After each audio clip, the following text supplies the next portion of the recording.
E aí pessoal, beleza? Nesse vídeo aqui eu vou ensinar como você altera esse menu aqui de contexto do Windows 11, tá? Para que ele fique nesse padrão aqui antigo do Windows 10.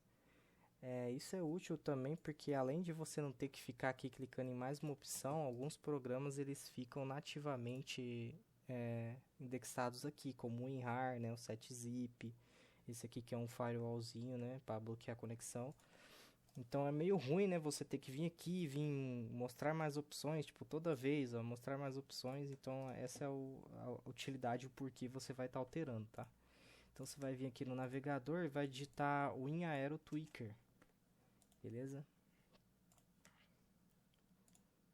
Beleza. Feito isso, você vai extrair.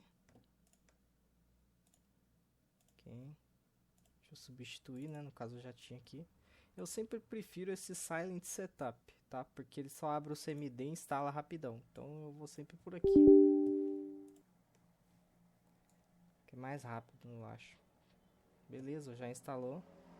Você vai dar dois cliques para abrir. Aqui você pode alterar várias coisas, tá? Como eu já acabei de formatar, então eu vou aproveitar e fazer esse vídeo. Beleza, ó. Então, para você alterar só o menu de contexto, você vai vir aqui, ó, Classic Full Contest, Menus, e vai dar Enable. Ele vai falar que você precisa reiniciar o Explorer. Você pode reiniciar ele por aqui, ó. Beleza. Terminar aqui de carregar. Feito isso, ó, já vai estar aquele menu antigo, né? Então fica mais rápido, mais fácil de você mexer, né? Ainda mais se você usa esses programinhas aqui, tipo setzip, WinRAR, que eles ficam aqui na barra já por padrão, beleza? Então é isso, é um vídeo simples e rápido e eu espero que tenha ajudado aí, falou.